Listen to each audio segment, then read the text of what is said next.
Olá, alunos da terceira série, sejam bem-vindos a mais uma aula de língua portuguesa.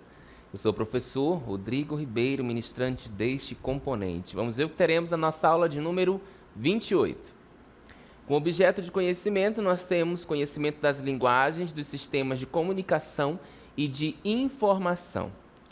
Detalhamento, utilização das linguagens dos sistemas de comunicação em websites colaborativos, visando o mundo de trabalho e seus interesses, ou seus interesses no exercício da autonomia e colaboração na vida pessoal e coletiva, certo? Então, vamos à nossa aula.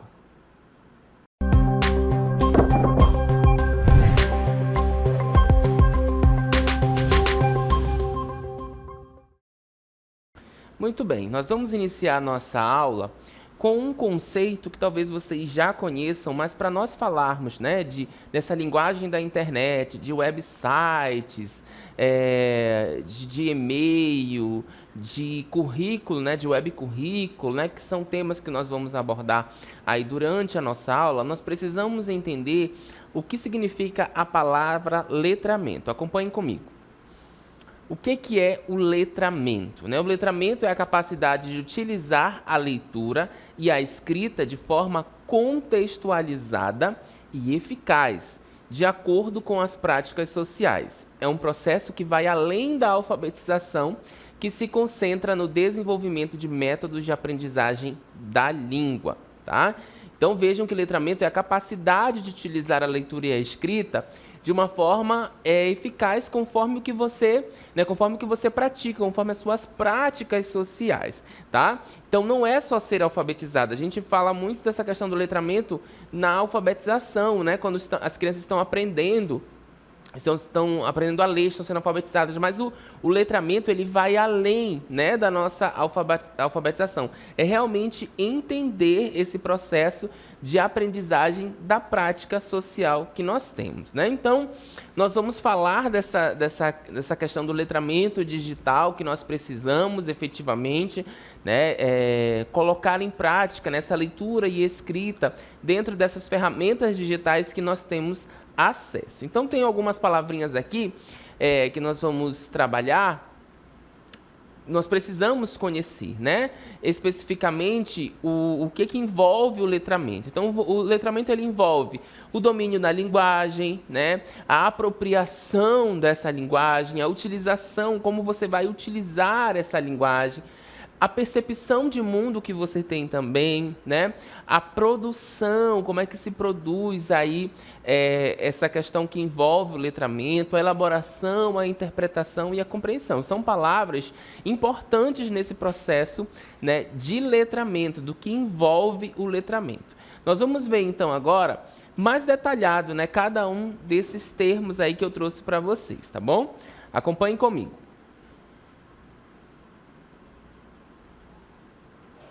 Muito bem, o letramento envolve, e nós vimos aquelas palavras que estavam destacadas ali, o domínio da linguagem, apropriação, utilização.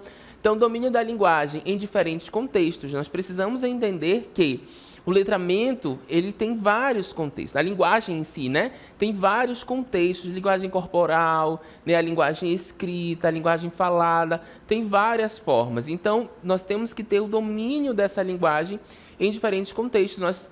Dessa forma, nós estaremos também trabalhando o nosso letramento, tá?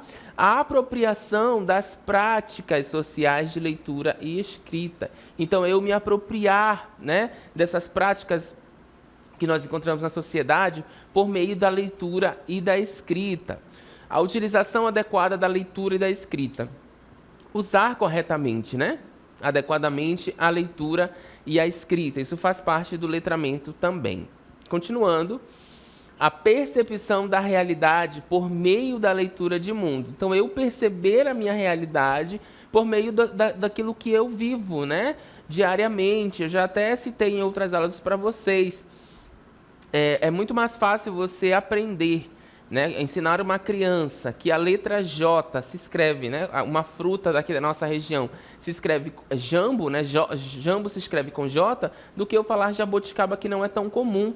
Então, eu ensinar que jambo se escreve com J, que é uma fruta que nós temos na nossa região, né, que tem aí abundância na nossa região e que muitas crianças se deparam com isso, é mais fácil do que eu falar jabuticaba, né, ensinar que J se escreve, que jabuticaba se escreve com J. Então, perceber essa realidade aí por meio dessa leitura de mundo que os alunos fazem. Produção de significados e sentidos a partir da leitura também. Eu faço a leitura, então não é somente eu ler por ler, eu preciso produzir significados e sentidos a partir dessa leitura. E elaborar os discursos, né? Temos a elaboração desses discursos a partir de um letramento eficaz. Interpretação e compreensão de textos também faz parte do letramento, tá bom? Continuando. O letramento pode ser aplicado em diferentes contextos, como o digital, o acadêmico, o midiático e o crítico. É isso que nós vamos, né? Chegamos ao ponto que nós queríamos. Nós vamos falar do letramento digital, mas também temos aí, né, o letramento acadêmico, uma forma diferente de trabalhar a linguagem, né, no meio acadêmico, o midiático e também o letramento crítico. Nós vamos trabalhar o letramento digital. Inclusive, em outras aulas eu já até falei sobre esse letramento midiático também, né? Uma educação midiática que nós precisaríamos. Então, o que é o letramento digital?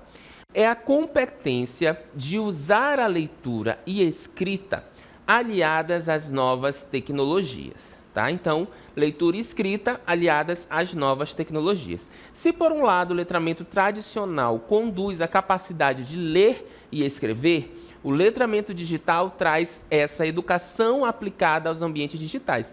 Então, o letramento digital nada mais é do que essa capacidade de ler e escrever, né, da educação aplicada aos ambientes digitais. Então, eu saber ler, trabalhar, né, escrever ali com esses ambientes digitais que nós estamos acostumados a lidar no dia a dia. Continuando, o letramento digital surgiu com a necessidade dos indivíduos se adaptarem aos novos recursos tecnológicos e seu principal objetivo é a inclusão digital, social e a democratização do acesso às tecnologias de informação e comunicação. Tá? Então, só volta um pouquinho, por favor. Essa democratização, né, do acesso, o letramento digital, ele faz parte disso. Democratizar o acesso a essas tecnologias de informação e comunicação para que todos tenham acesso aí, né? Por isso, nós vamos trabalhar o letramento digital. Vamos lá. Logo, o letramento aplicado ao meio digital é importante para as pessoas, principalmente para os estudantes que precisam desenvolver a habilidade de compreender aquilo que leem nos ambientes digitais. Então, olha aí qual a importância, né, desse letramento digital, principalmente para os estudantes que precisam desenvolver essas habilidades, né, de compreender também o que nós nos deparamos aí nesses ambientes digitais, que envolvem, né, diversos arquivos, diversas situações que nós vamos ver também no decorrer dessa aula. Continuando, para isso, utilizam-se ferramentas tecnológicas de aprendizagem, como celulares, tablets, computadores e outros dispositivos digitais. Então, essas são as ferramentas tecnológicas, tá, de aprendizagem que nós podemos utilizar. E aí nós vamos ver, então, quais são essas formas, né, de letramento que nós podemos encontrar que nós vamos nos deparar, na verdade, nesses ambientes digitais. O primeiro deles é o e-mail, olha só. O e-mail, letramento em e-mail pode apresentar uma linguagem particular e por isso os alunos aprendem a utilizar essa ferramenta de comunicação e suas características de textos, né? Que podem incluir formatações, abreviações e emojis. A gente pode trabalhar isso dentro do e-mail. Nós vamos ver então aí como, né, ter esse e-mail. Primeiro, a estrutura, né? Como é que a gente começa aí o nosso e-mail? Começar com uma saudação, apresentar o propósito da mensagem, organizar o corpo do e-mail e terminar com uma despedida e assinatura. Essa é a estrutura geral, nós vamos ver daqui a pouquinho um exemplo, mas é a estrutura geral do e-mail, né? É começar com uma saudação, apresentar ali o que você quer, organizar, né, o texto ali do e-mail e se despedir com uma assinatura também, fazer uma despedida e assinatura. A linguagem que eu utilizo no meu e-mail. Adequar a linguagem ao contexto e ao destinatário, né? Então, ver aí direitinho para quem que eu estou direcionando esse meu e-mail, né? Qual é o contexto? Para quem que eu vou enviar? Então, eu preciso adequar essa linguagem. Em e-mails formais, é importante manter a profissionalidade e evitar erros. Então, se eu estou enviando aí, né, um e-mail para o meu chefe ou para alguém que exige uma linguagem formal, eu tenho que manter o profissionalismo e tentar, né, evitar erros. Por isso nós estamos estudando língua portuguesa. O conteúdo, né, desse nosso e-mail, ser direto e educado, explicando o assunto de forma clara, né, nada de ficar rodeando aí para falar o assunto. Fazer uma revisão, revisar o e-mail para evitar erros de digitação, repetição de palavras, formatação, regência verbal e gramática. É muito importante você revisar esse e-mail antes de enviar a alguém. E por último, a assinatura, assinar com o nome completo e identificação. De repente colocar ali, né, um contato para que a pessoa retorne, além do e-mail, ter outro tipo de contato para retornar, né, uma ligação, né, uma mensagem através de aplicativo de troca de mensagens, tá bom? Vamos ver então aí um exemplo de e-mail. Vamos dar uma olhadinha, olha só. Nós temos então ali, né, uma tela, como se você fosse enviar um e-mail, né? Nós vamos ter aí o destinatário, você vai colocar lá o e-mail que você quer, né, para enviar suas preocupações sobre um dos desafios do seu prospect, né, que aí é a pessoa que vai ser direcionada, que é, no caso aqui nós temos o título, né, na verdade o assunto. Aqui nós temos uma saudação, né, se dirigindo a alguém. Espero que você tenha achado a nossa discussão tão interessante quanto eu, ao identificar as questões envolvendo os desafios. E aí vem um texto, né, sobre o que a pessoa está pedindo ali no momento. Vem todo um texto explicando o que realmente quer, né, com esse e-mail. E aí ele diz, ó, você encontrará mais informações sobre, coloca a empresa, né, e as soluções que essa empresa vai aparecer, né? Continuando também o nosso e-mail, nós vamos ter aqui, continua o texto brevemente, inclusive se vocês quiserem aí printar, né, como modelo para redigir e-mail, fiquem à vontade.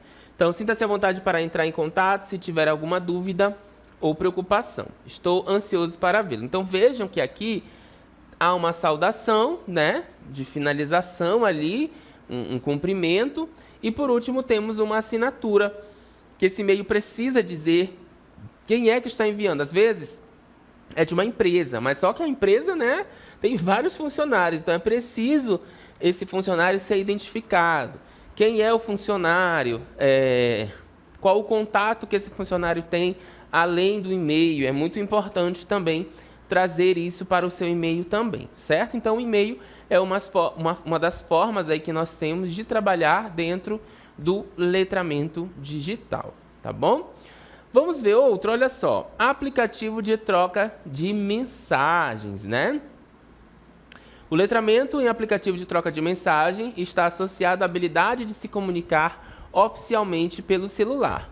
Para isso, é necessário entender que a escrita digital dos dispositivos móveis para apresentar uma grafia diferente da escrita formal.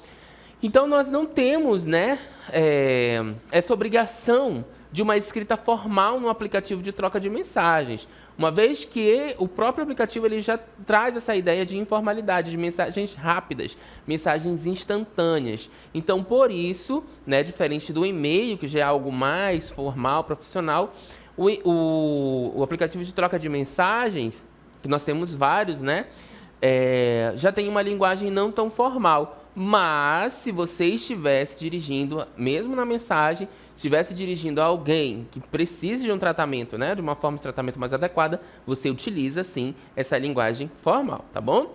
Continuando, a escrita digital em dispositivos móveis refere-se à prática de produzir textos e se comunicar por meio de smartphones, tablets e outros aparelhos portáteis.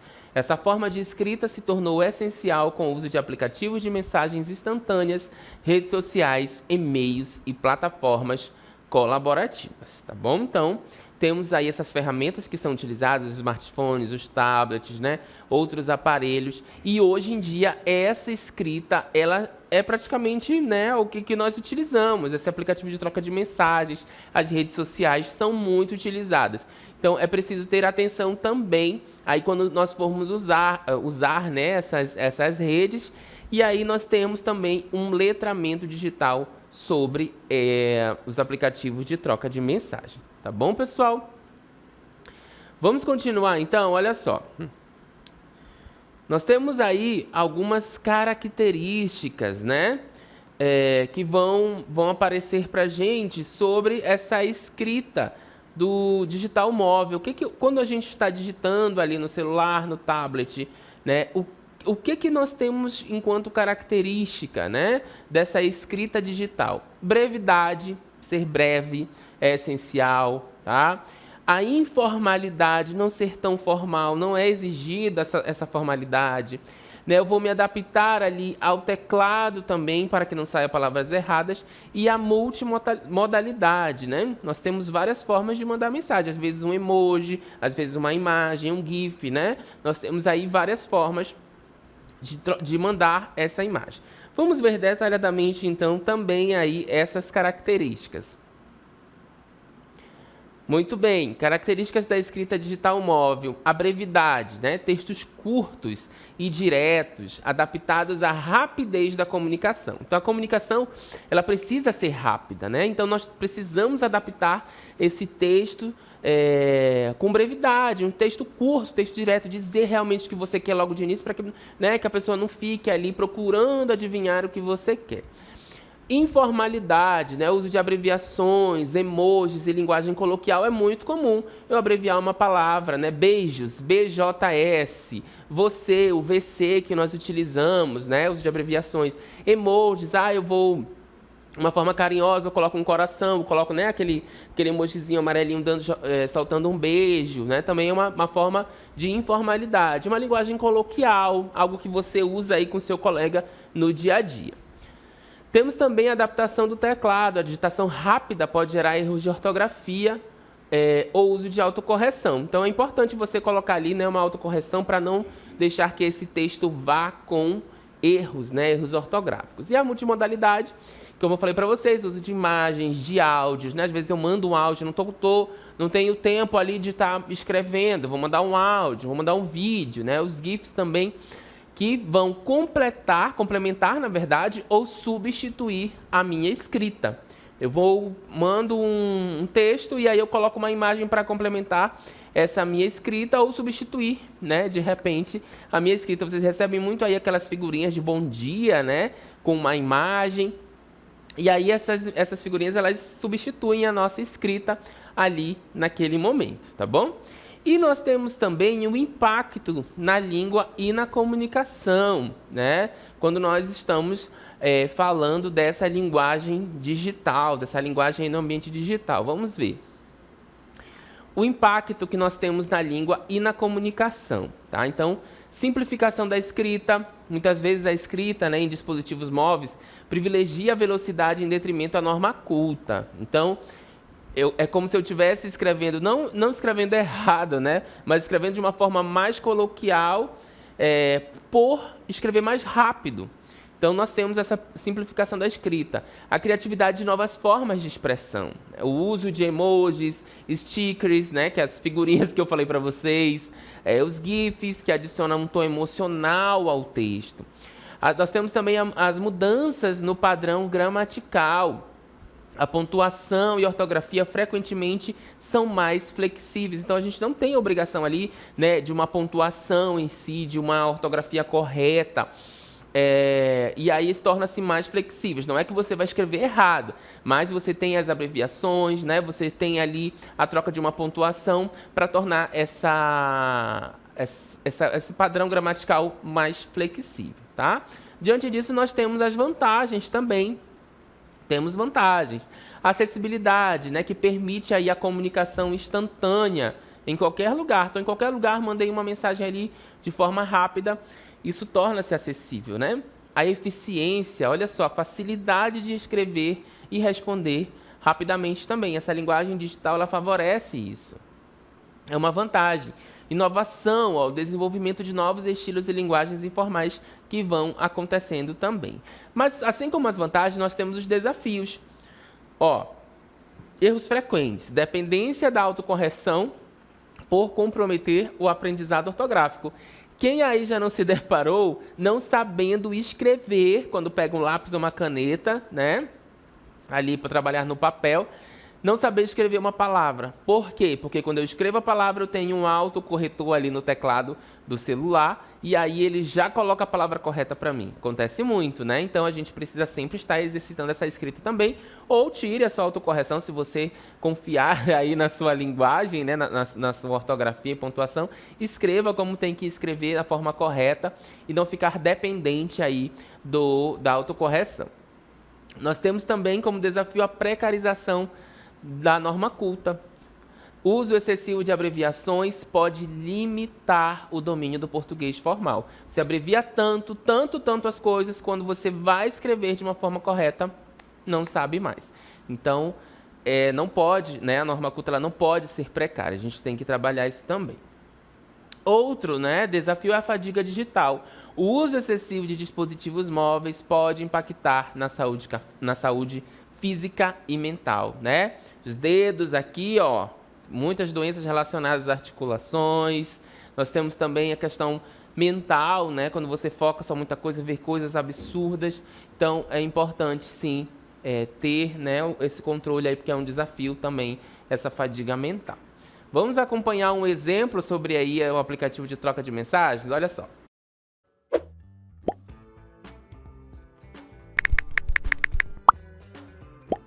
Bom dia, grupo!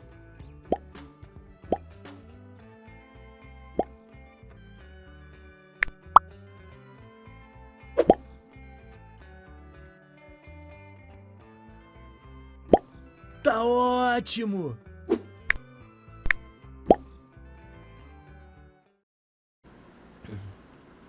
Viram aí, né, as formas de linguagem que foram utilizadas nessa conversa em um grupo de WhatsApp, né? Então, nós temos vários, ali nós tínhamos vários participantes do grupo e cada um foi mandando de uma forma diferente, uma mensagem escrita, né, um áudio, bom dia grupo, mandou um emoji, né, ali a carinha jogando um beijo, um legalzinho. Isso tudo são formas de linguagem, né, que são utilizadas aí nos aplicativos de troca de mensagem.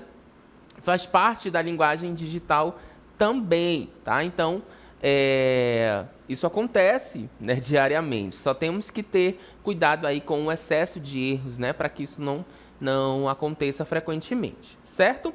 Muito bem, nós vamos ver agora o web currículo, né? Que é o currículo aí desenvolvido por meio de tecnologias digitais de comunicação e informação, principalmente pela internet, tá?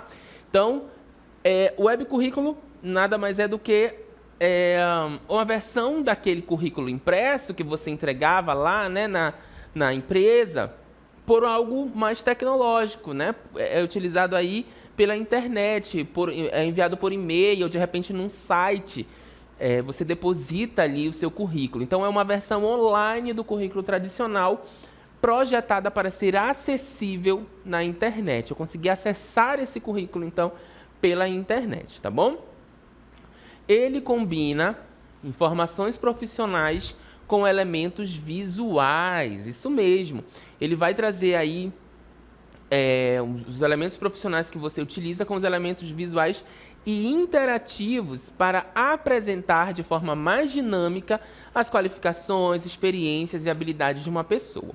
Ele pode incluir texto, imagem, links, vídeos e outros recursos multimídia, tornando a apresentação mais atraente e detalhada. Seu objetivo é destacar competências e experiências de forma moderna, acessível e personalizável. Então, um web currículo, né, de repente você tem aí um vídeo, né, um trabalho que você tenha feito para alguém e aí você quer mostrar, né, para aquela pessoa que você está mandando o currículo ali, que você pretende trabalhar com ela, algo, né? Então você coloca o link, essa pessoa tem acesso a esse link e vai verificar lá o trabalho que você produziu. Então o web currículo, ele ele substitui aí, né, o currículo tradicional que nós estamos acostumados do papel, do famoso papel. Vamos ver as características do nosso web currículo? Primeira coisa, né, um design atrativo, inclui elementos visuais como gráficos, cores e tipografias que tornam a apresentação agradável, tá? Nós temos também a interatividade, né? Ele torna-se mais interativo, possibilidade de incluir links, né, para as redes sociais, projetos, artigos publicados e outros recursos relevantes. Eu acabei de falar para vocês. Às vezes você coloca um link ali, algo que você escreveu de repente, né, para alguém, que foi importante, você tem isso em algum lugar, manda o link lá para aquela pessoa acessar. Uma acessibilidade global, pode ser acessado por qualquer pessoa com conexão à internet. Qualquer pessoa pode ter acesso. Você pode mandar esse seu web currículo lá para os Estados Unidos, né? Lá para a Espanha, para a Irlanda. Essa pessoa ela vai ter acesso a esse seu currículo por meio da internet, da conexão com a internet. Ele também vai ter uma flexibilidade, porque ele permite atualizações em tempo real e personalização com base no público-alvo. Então, depende para onde você está mandando, você pode ali modificar. Ah, mandei para um determinado público, eu vou mandar essas informações. Para outro público, eu vou mandar outras informações, né? Ah, surgiu, eu fiz um trabalho recente, eu quero colocar no currículo. Você vai lá e atualiza em tempo real esse currículo também, né? Vejam aí, então, que a flexibilidade é uma vantagem de se ter dentro do web currículo. Continuando, nós temos também a integração com a multimídia, né? Pode incorporar vídeos de apresentação, imagens de projetos, áudios e animações, né? Um endereço único também é geralmente acessado por link personalizado, facilitando esse compartilhamento, certo? Quais são, então, professor, as plataformas populares para criar um web currículo, né? Já que nós estamos falando aí dessa forma, né? Uma nova forma de currículo. Então, o WordPress, para quem busca maior controle e personalização, né? O Wix, que é o Squarespace, né? O Squarespace, que é para designs mais rápidos e elegantes, sem necessidade de conhecimentos técnicos. Vocês podem, inclusive, anotar aí esses nomes, tirar fazer um print para procurar depois, tá bom? Mais o GitHub Pages, que é ideal para desenvolvedores que desejam mostrar suas habilidades em programação. O Canva, né, que oferece aí templates que podem ser exportados para formato web, né? Então vejam que vocês têm aí várias plataformas que esse web currículo pode ser construído. Vamos dar uma olhadinha no exemplo básico aqui de web currículo. Olha só, temos então aí a interface, né, de um web currículo, como seria mais ou menos. E aí, lógico que isso aqui é bem básico, mas temos uma imagem, temos aí o nome, né, da pessoa, a função dela, quer dizer, na verdade, a formação dela, em que ela se formou, os anos, né, em que ela se formou, a experiência em que ela trabalhou, as habilidades que ela tem, o design gráfico, software de arquitetura, vídeos e fotografias e um contato. Às vezes vai com endereço também, mas para o web currículo é mais a questão do e-mail, né, que é como é o seu endereço virtual, né, e não endereço físico, endereço virtual. E o telefone, de repente, por um aplicativo de troca de mensagens, também você pode conectar essa pessoa. Tá bom, pessoal? Então é isso, a gente viu um pouquinho mais sobre letramento digital, algumas formas aí que nós tivemos, né, de trabalhar esse letramento digital que está muito presente no nosso dia a dia. Espero que vocês tenham gostado da nossa aula. Eu vou ficando por aqui e a gente volta numa próxima oportunidade. Até lá!